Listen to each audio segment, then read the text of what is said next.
안녕하십니까. 숏자산에 대해서 재평가를 해야 된다. 숏자산에 대한 재평가가 시급하다.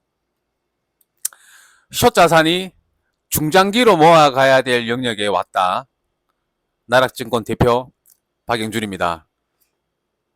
토요일 잘 보내셨나요? 와, 오늘 날씨가 너무 좋아. 아니, 진짜 올 겨울은 겨울이 아닌 것 같아요. 원래 이 정도면은 막 담배 피러 나가면 추워서 막 덜덜 떨어야 되는데 올겨울에는 담배 핀다고 추워서 담배 못 피고 이런 날씨는 없었던 것 같아요. 그리고 제가 저번 영상에서 좀 짜증을 좀 많이 냈습니다. 죄송합니다. 저도 이제 나이가 이제 40줄이 이렇게 되니까 참 짜증을 내면 안 되고 화내면 안 되는데 아직도 이 감정 컨트롤이 미숙한가 봐요. 좀 사과드리겠습니다. 옛날에는 진짜 쌍욕했을 건데, 저도 참, 이제 아저씨도 안 해, 아니, 뭐, 아저씨지. 이제 오늘은 한 주간 이제 증시를 보고, 지금도 그래요. 지금은 어떤 뉴스나 재료나 호재나 뭔가를 이렇게 분석을 할 수 있는 그 영역은, 네, 좀 아닌 것 같습니다. 그리고 제가 폭락 그러니까, 그 폭락이 일주일 사이에 나와야 되고, 맞춰야 되고, 이런 영역은 아니고, 대응의 단계지요. 어, 지수가 갑자기 빠진다고 해도, 대비나 대응에 대한 생각이 없으신 분들은 분할 매수 하고 있을 거예요. 역사적 신고가에서 분할 매수를 하고 있단 말이에요. 뒤지는 길입니다. 신고가에서 분할 매수 하는 거 아닙니다, 여러분. 자꾸 분할 매도를 해야 되는 구간에서 분할 매수를 하고 있으니까 참 답답합니다. 시장은 이것도 좋다, 저것도 좋다, 좋은 것만 계속 찾아당기고 있고, 지수는 오르고 있으니까 우리가 시장을 바라봤을 때, 오늘도 나스닥이 상승하네? 필라델피아 반도체가 오늘도 상승하네? 코스피가 5천 가네? 근데 그 지수를, 지수를 보고 그 안에 종목들을 봐보십시오. 무너지는 것들이 있습니다. AI하고 양자가 2025년에 그렇게 광풍이 불었는데 무너지고 있죠. 아무도 얘기 안 합니다. 그래서 저는 이제 2026년 1분기에 가장 큰 시장의 재료는 금리인 것 같아요. 이거 말고는 저는 잘 모르겠습니다. 금리 인하가 가장 큰데, 저는 이제 그 연준이 그 어떤 선택을 하더라도 모든 책임은 연준이 다 뒤집어 쓴다. 이렇게 네, 보고 있습니다. 주식을 좀 이렇게 좀 오래 하다 보면요. 저기 트럼프가 트럼프나 이제 그 미국의 어떤 대통령들이 금리에 대해서 이렇게 약간 입 뻥끗할 때가 있어요. 이게 왜 그러냐면 다 책임을 떠넘기기 위한, 연준이 대응이 빠르면 빠르다고 뭐라하고요. 대응이 늦으면 늦었다고 뭐라하고. 그래서 이 정치 세력들은 책임을 한 개도 안 지는 거죠. 우리는 경고했다. 우리는 경고했다. 우리는 연준은 독립기관이기 때문에 우리는 손 쓸 수 있는 게 없다. 이 모든 통화 책임, 불경기의 책임은 다 연준이다. 역대급 대통령들 다 그랬습니다. 근데 트럼프가 좀 더 너굴적이죠. 우리가 지금 트럼프 2기인데 까마득하게 잊고 있는 게 있어요. 트럼프 1기 때 트럼프가 연준을 어떻게 공격했는지 다시 한번 여러분들이 찾아보셨으면 좋겠습니다. 저는 그런 거를 알고 있는 사람이에요. 이 트럼프 1기 때도 금리 내리라고 엄청 발광을 떨었습니다. 무역 전쟁하고요. 관세 때리고요. 지금 트럼프 2기 때는 똑같습니다. 똑같아요. 근데 아무도 얘기를 안 합니다. 지금 그린란드 마두로 별의별 짓거리 지금 다 일어나고 있죠. 얘가 1기 때 한번 학습한 게 있기 때문에 2기 때는 이제 실전으로 이제 더 공격적으로 하고 있습니다. 저는 지금 트럼프가 연준에게 금리 압박을 저렇게 하는 이유가 저는 분명히 있다고 보고요. 그렇게 빠르고 강하게 하지 않으면 리스크가 큰 게 터진다는 게 저는 있다고 봅니다. 어, 뭐 채권 만기도 그렇고요. 뭐 여러 가지 저는 문제가 있다고. 뭐 최근에 국방비를 엄청나게 올리겠다고 하는데 저는 그렇게 할 수가 없다고 봐요. 아니 그 국가의 그 부채 이자가 국방비를 넘어섰는데 여기서 국방비를 더 올린다고요? 돈도 없는 것들이 말도 안 되는 거야. 그러니까 그 금리 압박을 저렇게 하는 거예요. 그래서 저는 이제 트럼프가 저렇게 공개적으로 연준을 공격하는 거는 저는 이제 정치적으로 자기가 만약에 혹시 미국의 부채나 어떤 리스크에 노출됐을 때 네, 정치적으로 저는 책임을 지지 않기 위해서 저렇게 과하게 공격적으로 하는 것 같아요. 트럼프 전략이 그렇잖아요. 일단은 확 찌르고 상대방이 강하게 나오면은 쑥그려요. 네, 이게 이제 잠시만요.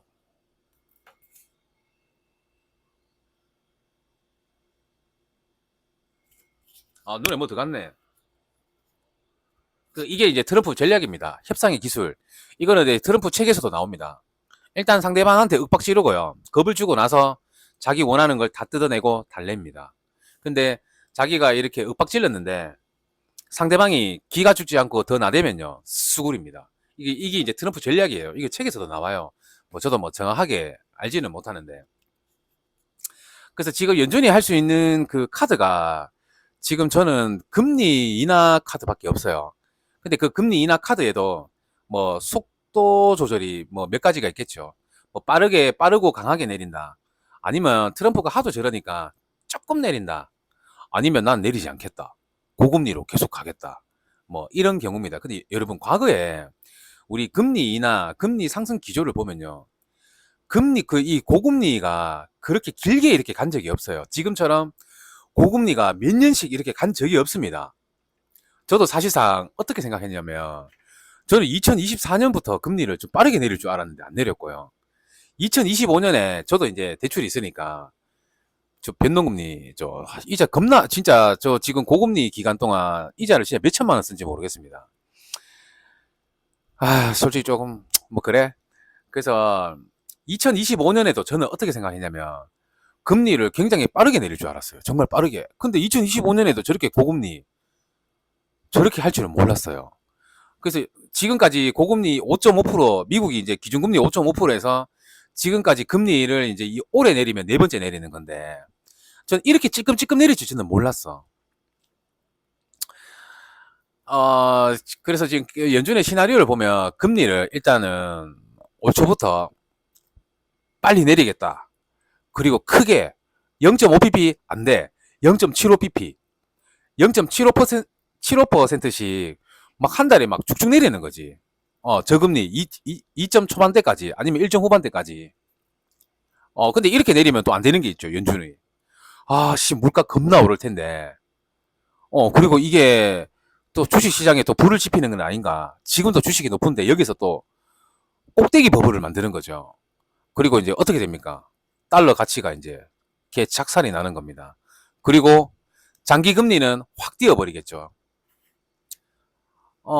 근데 이렇게 이제 이것도 이제 연준이 알고 있겠죠. 하지만 이런 문제가 발생해서 막 사람들이 인플레이션 제저만 됐다 죽겠다 그러면 이제 정부에서는 연준의 잘못이다. 연준의 판단이다. 우리는 책임이 없다.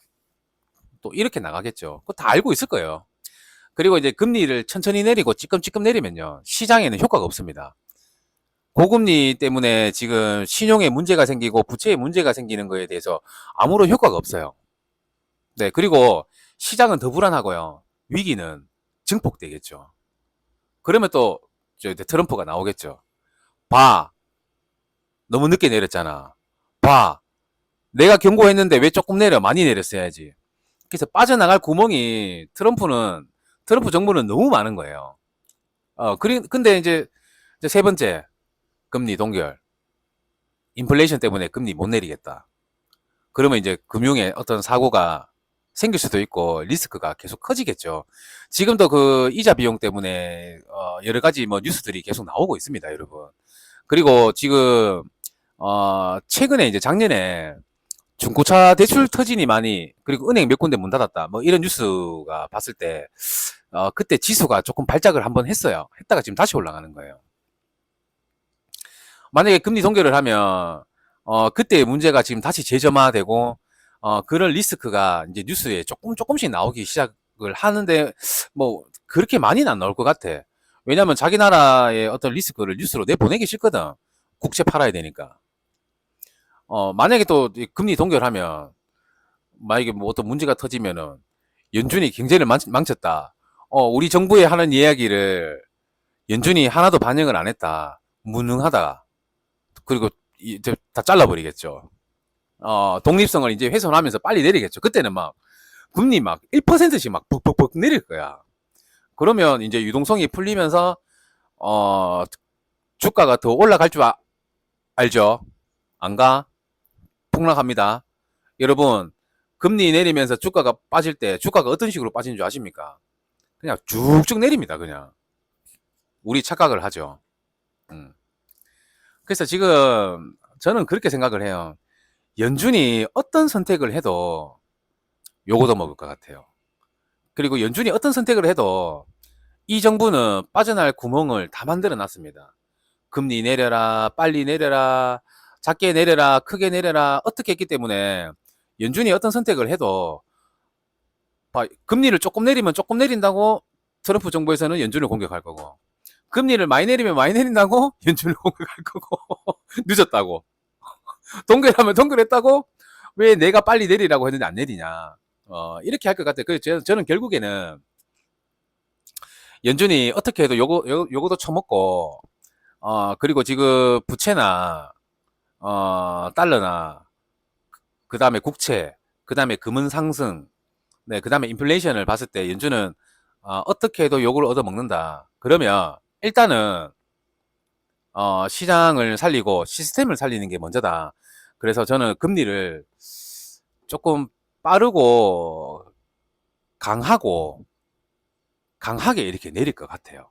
뭐 지금 1분기 때까지는 어떨지 모르겠는데 뭐 2월달, 3월달부터는 혹시나 금리가 0.5pp나 뭐 이렇게 내리면 네, 이제 뭔가 문제가 좀 금융에 대한 어떤 문제, 이자에 대한 문제, 부채에 대한 문제, 그런 게 있다가 봐요. 근데 이 모든 것을 금과 은이 잘 표현을 하고 있습니다. 어, 저는 뭐 은숏을 사고 있지만 네, 그래서 이제 트럼프는 금리를 어떻게 하라고 하는 뭐 결정권자가 절대 아니죠. 이 모든 선택은 연준이 다 합니다. 그래서, 공개적으로 저렇게 막 윽박 지르죠. 나중에 그 책임을 회피하기 위해서. 결국에는 문제가 터질 거니까. 그리고 역대 대통령들 임기 기간에 금융 문제는 다 한 번씩 터져요. 다 터지는데 지금은 이제 좀 심각한 분위기죠. 이게 왜 심각한 줄 아세요? 코로나 때 막대한 자금을 풀었죠. 막대한 자금을 풀었습니다. 그게 2026년, 2027년, 2028년 회수 이제 그 만기나 뭐 이런 게 역대급으로 돌아옵니다. 2026년에 뭐 그런 소리가 있더라고요. 뭐 저도 정확하게 모르는데 코로나 때 막대하게 풀렸던 그 자금이 만기가 돌아온다 하더라고요. 2026년부터 2028년까지 그 만기가 뭐 역대 최대치로 뭐 온답니다. 근데 금은 역사상 최고치 올라가 있고요. 그러니까 그런 게 보여주는 것 같아. 이 금은 가격이 이런 걸 보여주는 것 같아. 너네 감당할 수 있어? 라는 신호를 좀 주는 것 같아요. 그래서 이거는 지금 연준을 저는 지금 트럼프 정부가 이제 총알바지로 세우기 위해서 그렇게 압박을 하는 것 같아요. 이상하잖아요. 금리 빨리 내려라. 나 빨리 내려라. 경제가 저렇게 견조한데 왜 자꾸 금리를 저렇게 빨리 내려라 하는지 모르겠어요. 그러면 뭔가 이유가 있겠죠. 그 이유가 금은 상승을 보여주는 것 같아.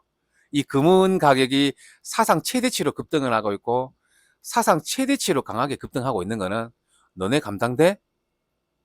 이런 것 같아요. 금리가 내려도 금은 너네 감당돼? 라고 묻는 것 같아요. 네, 뭐 과거에도 뭐 그랬습니다.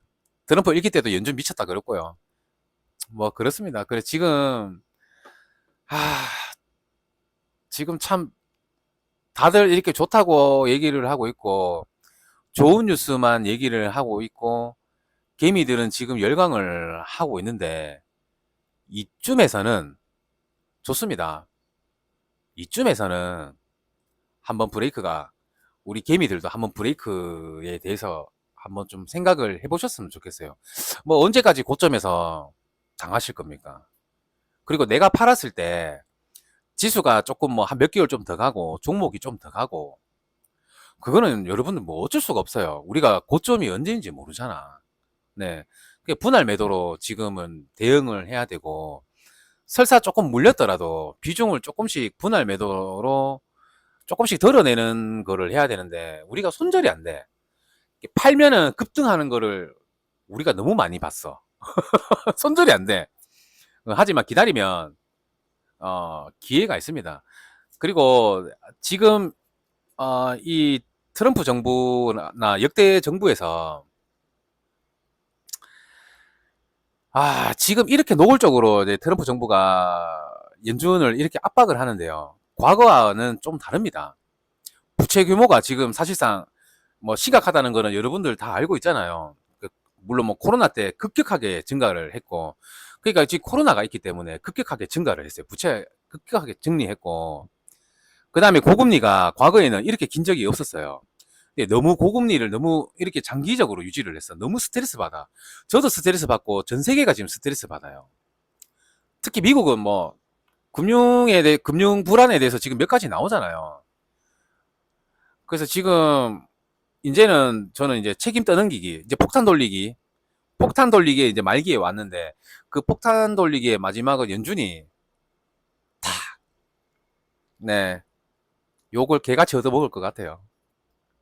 그래서 트럼프의 이제 금리 인하 요구는 제가 봤을 때는 경제를 부흥하기 위해서 하는 그런 요구가 아니고, 어떻게든 다가올 어떤 충격이나 실패를 이제 연준한테 떠넘기기 위한, 저는 정말 치밀한 정치 행위인 것 같아요. 전략인 것 같아.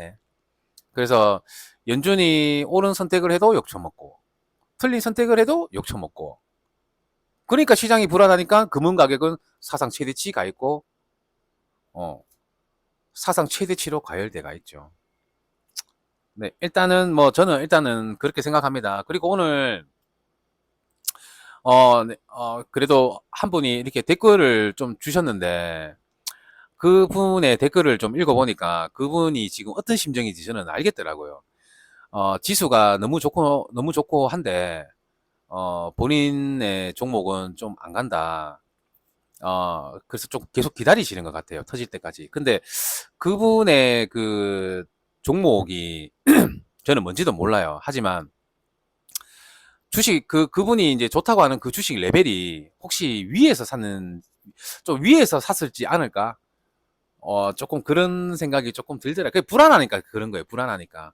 그래서 한 반 정도 덜어내고 조금 손실을 좀 보더라도 기다리면 참 좋겠는데, 우리가 또 이렇게 종목을 장기간 가지고 있으면 이 종목과 좀 사랑에 빠지게 돼요.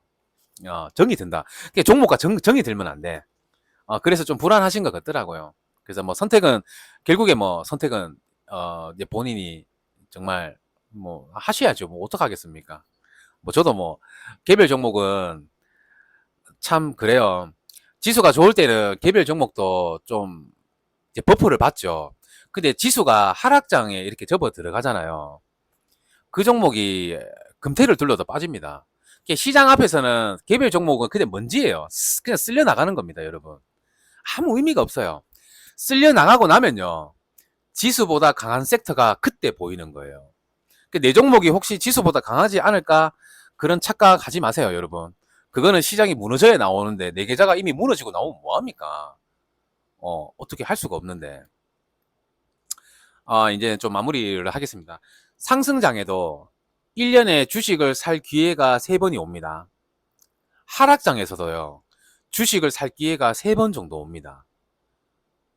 그러면 우리가 1년에 한 3번 정도 주식 살 기회가 온단 말이에요. 그러면 1년에 3번 정도 주식 살 기회가 오는데 1억이 있다. 그러면 3천만 원 사고, 3천만 원 사고, 3천만 원 사고, 3번 사고 기다린다. 그게 아니고요.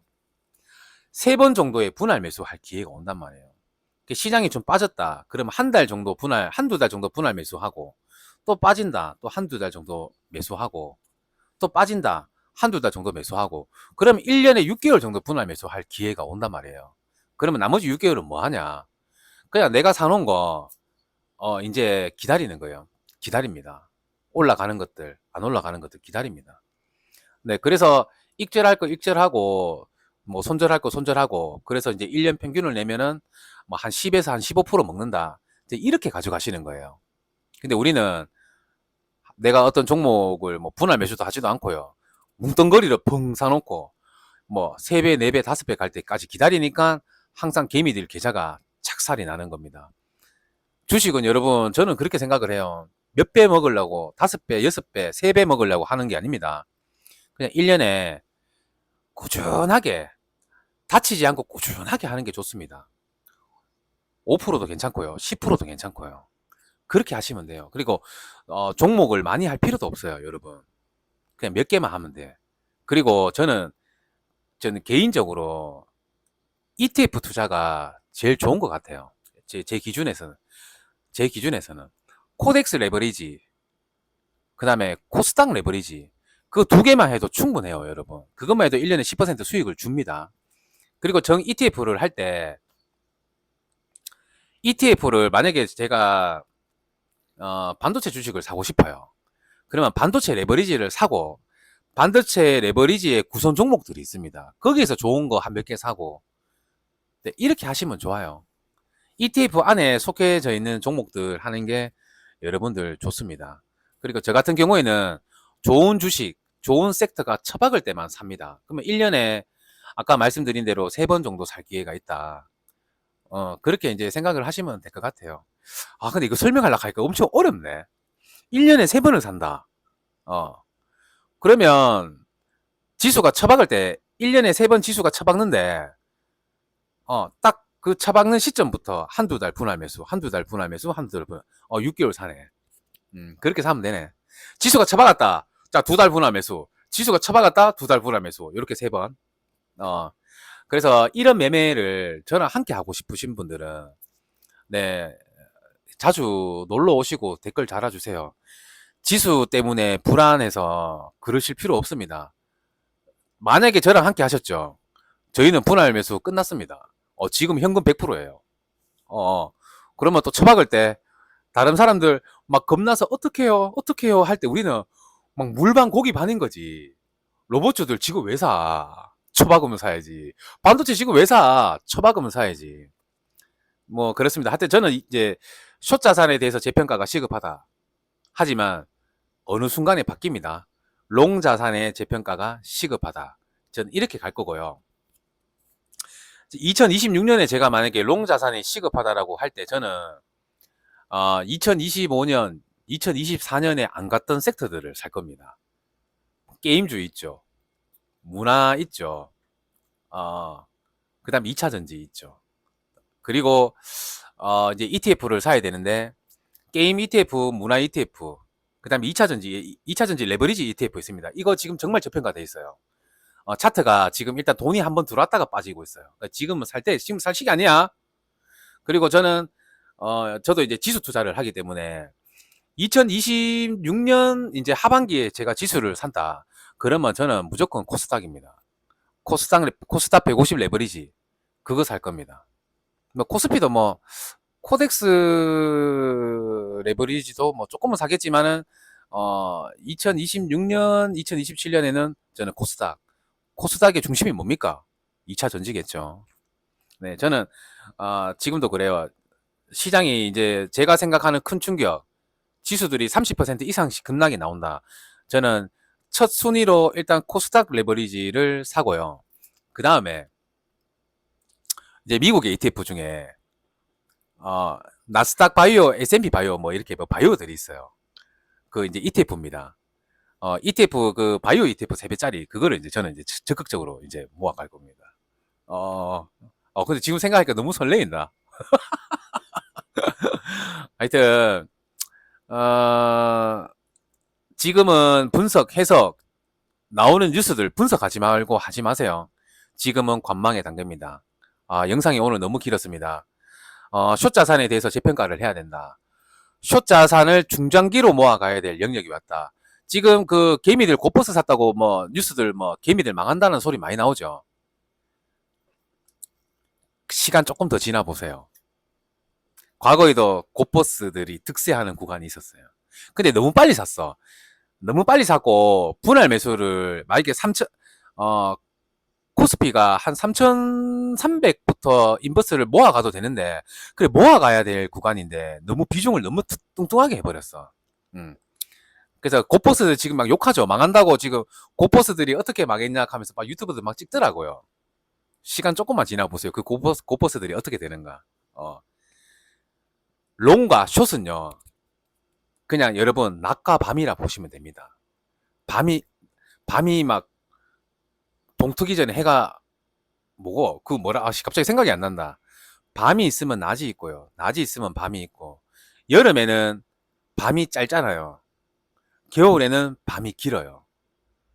그래서 쇼충이들 욕하지 말고요. 쇼충이들은 롱충이들 욕하지 말고. 그게 주식입니다.